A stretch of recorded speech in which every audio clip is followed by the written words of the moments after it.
جی توران صاحب، اسحاق ڈار صاحب نے کہا کہ کمیٹی میں معاملہ بھی جائے گا، ہم اپوزیشن سے بھی بات کریں گے، اپوزیشن کو بھی لوپ میں لیا جائے گا، دیگر جو ماہرین ہیں ان سے بھی اس حوالے سے بات کی جائے گی، جلد بازی میں کچھ نہیں ہوگا۔ اور فیصل واڈا صاحب نے کہا ہے بڑی اہم بات ہے، ان کا نومبر میں یہ ترمیم ہو جائے گی۔ انہوں نے صرف کہا ہے، ورنہ حکومت تو کہہ رہی ہے کوئی جلد بازی نہیں، اور حکومت یہ بھی کہہ رہی تھی کہ ابھی ترمیم بھی نہیں آ رہی ہے۔ ایک تو اس کے اوپر کہ یہ جو حکومت ہے کیا نومبر میں ہی جس طرح سے فیصل واڈا صاحب کہہ رہے ہیں کہ ترمیم کر لے گی، اور کیا واقعی جلد بازی کا مظاہرہ نہیں کیا جائے گا، یا جلد بازی چاہیے اس وقت حکومت کو، ان کی ضرورت ہے؟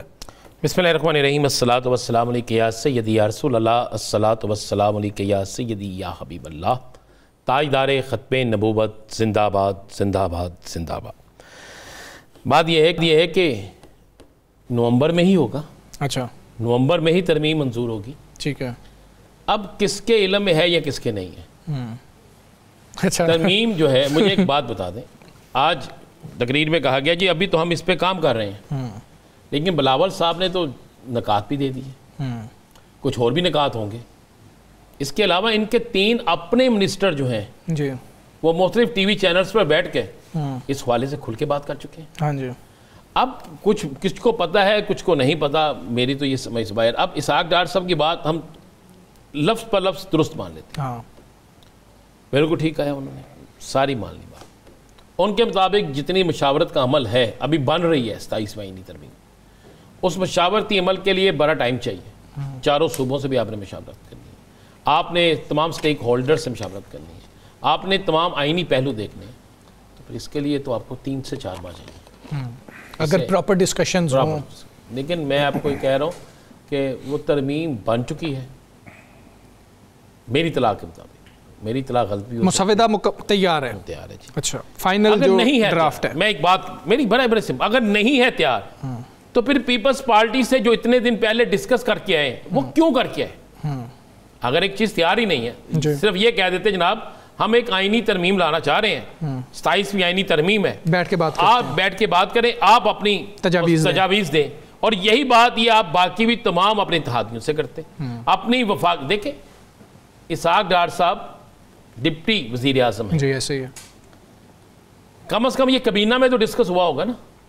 کابینہ والے لوگ سب کو پتہ نہیں ہے، ویسے مان نہیں رہے سر۔ میں نے بھی 2 وزراء سے بات کی، انہوں نے مجھے آگے سے کہا کہ ایسا نہیں کہ بتا، تاڑے کو لائے دے بندے دیو، ہاں مطلب ظاہر ہے کئی وفاقی وزیر یہی کہہ رہے ہیں۔ تو اس لیے ہم بڑی سیدھی سی اور سمپل سی بات، اگر یہ آ رہی ہے تو پھر اسی مہینے میں آ رہی ہے، اور آ رہی ہے، ہاں ٹھیک ہے، آ رہی ہے۔ اس کے آنے پر کون ناراض ہوتا ہے، کون خوش ہوتا ہے، کون اوپر جاتا ہے، کون نیچے آتا ہے، کون جیتتا ہے، کون ہارتا ہے، کون حکومت میں مزید آتا ہے، کون حکومت کو چھوڑ جاتا ہے، جی یہ سارا کچھ ہوتا ہے۔ یہ اتنی آسانی سے نہیں آنے۔ اگر آپ غور کریں، آج جو بات کی ہے محمود خانہ چکزئی نے، ہاں جی، اس نے کہا بہادر نانے کا، بہادر ماں کا، بہادر بیٹا جس نے وقت سے پہلے یہ سارا کچھ، یہ اگر آپ اس کے ایک ایک الفاظ میں جائیں تو اس کا مطلب ہے کہ کوئی نہ کوئی بات تو ہے نا۔ اور پی ٹی آئی نے کہا ہے کہ ہم بات کرنے کو تیار ہیں پیپلز پارٹی سے اس کے اوپر۔ میں وہی کرنے لگے، کچھ نہ کچھ تو ہے نا۔ اوپر سے آج آپ غور کریں کہ آج مذاکرات کا اختیار بھی دے دیا ہے، ہاں جی، بانی تحریک انصاف نے۔ اچھا یہ کیوں دیا گیا ویسے ران صاحب؟ لوگ شور مٹاتے تھے نا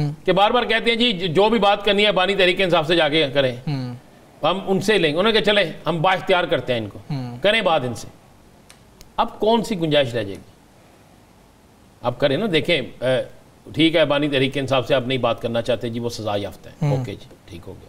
آپ نہیں بات کرنا چاہتے جی ان پہ مقدمات ہیں، اب جن پہ مقدمات نہیں ہیں ان سے تو بات کر سکتے ہیں نا، ان کے ساتھ تو بیٹھ سکتے ہیں نا، ان کے ساتھ تو بات چیت ہو سکتی ہے نا۔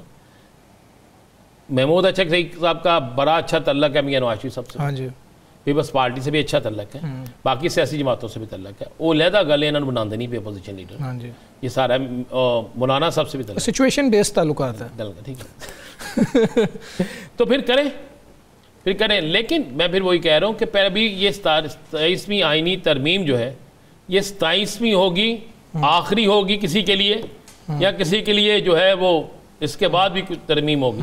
اب بلاول بھٹو زرداری ہم دیکھیں ہمیشہ ترمیم جو لا رہے ہوتے ہیں نا، جی وہ کہہ رہے ہیں گورنمنٹ لا رہی ہے، اس کا اعلان بھی وہ کرتے ہیں۔ کیا ٹویٹ گورنمنٹ کے کسی بندے نے کیا؟ تو جواب ہے نہیں کیا۔ بلاول بھٹو زرداری نے کیا ٹویٹ، اور بلاول صاحب کے اس ٹویٹ کے بعد ابھی تک کوئی دوسرا ٹویٹ نہیں آیا پیپلز پارٹی سے۔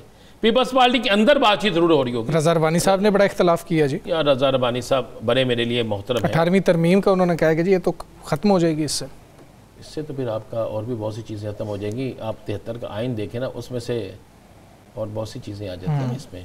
تو یہ چیزیں تو ہیں. دیکھیں بات بڑی سی ہے, اگر آپ ترمیم پہ ترمیم کرتے جائیں گے اور مشاورت نہیں کریں گے, مشاورت کے عمل کو لے کر نہیں چلیں گے, تو پھر آپ کہاں جائیں گے؟ بالکل. اور آپ یہ سمجھیں کہ تحریک انصاف کو کھڈے لائن لگا کے آپ کر لیں گے, یہ ایک حماقت اس حوالے سے ہوگی کہ وہ پاکستان میں ایک بہت سنگل پارٹی ہے جس نے سب سے زیادہ ووٹ لی ہے. تو اس کی بات میں ایک بڑی سخت بات کرنے لگا ہوں, اور یہ وقت کے ساتھ آپ کو یہ ثابت ہو جائے. جو اس تحریک کا حصہ بنے گا, اچھا, جو اس آئینی تحریک کا حصہ بنے گا, اس پہ ہاں کرے گا, ترمیم کا, تحریک کا ترمیم کا, ہاں جی, وہ اپنے سیاسی مستقبل پر کراس لگا دے, خود ہی کراس لگا دے. یہ آپ ذہن میں رکھیے گا. یہ اب ہم باتیں کرتے ہیں نا کہ شاید نہیں پتا, ابھی آپ جا کے کسی عام شخص سے بھی پوچھ لیں گے نا, اس سے بھی پتہ ہے. اب ہر شخص اتنا شعور رکھتا ہے جس کا آپ نے بڑا واضح دیکھ لیا تھا 8 فروری. ہاں, انفارمیشن تک رسائی ہے ہر شخص کو. تو اب مولانا صاحب اس وقت ہیرو بن گئے جب مولانا صاحب نے یہ کہا کہ نہیں ترمیم منظور ہونے دوں گا. آپ غور کریں, اس وقت مولانا صاحب کے لوگوں نے خود ہمارے پروگرامز پہ کہا کہ ہمیں وہ بھی جاننا شروع ہو گئے ہیں جن سے ہم نے سوچا بھی نہیں تھا. گلی محلوں میں مولانا صاحب ڈسکس ہونا شروع ہو گئے. مولانا صاحب ہیرو بن گئے. جیسے ہی ترمیم میں مولانا صاحب نے ووٹ دیا, اس ترمیم کے اثرات آنے شروع ہوئے, تو پھر آپ دیکھیں کہاں کھڑی تھی. پھر مولانا صاحب کے ساتھ کتنا ہاتھ کہاں نہیں ہوا. ایسے ہی. اب مولانا صاحب کا جو لب و لہجہ ہے وہ بڑا سخت ہے.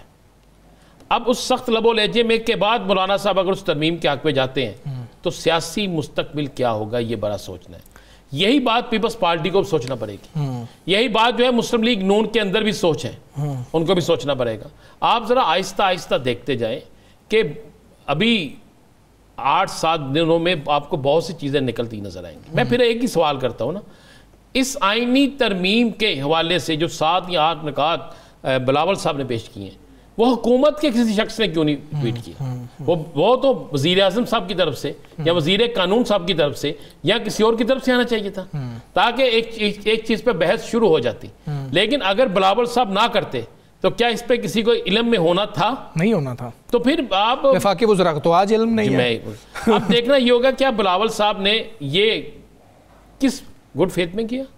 پھر جو بات ثاقب کہہ رہا ہے کہ بالکل ٹھیک ہے, ہو سکتا ہے کسی جگہ کوئی لین دین ہو, لین دین, میں یہ نہیں کہہ رہا پیسوں کا لین دین, کچھ معاملہ طے ہو, سیٹلمنٹ ہو, ہر چیز ہو. اور پھر میں نے اس دن بھی کہا تھا کہ کچھ لیٹ ہوگا آزاد کشمیر والا, آپ نے کہا تو آزاد کشمیر 1 مہینہ پڑتا ہوا نظر آ رہا ہے. تو آزاد کشمیر والا جو ہے, آپ کے پاس اکثریت بھی ہو, وزراء بھی ٹوٹ کے آپ کی طرف آ گئے, وزراء اس کابینہ کے اجلاس میں بھی نہ جا رہے ہو, جب آئی آپ کی طرف گئے ہیں, اس کے باوجود بھی آپ پیش نہیں کر سکتے, تو اس کا مطلب ہے کہیں نہ کہیں پر کچھ ہو رہا ہے.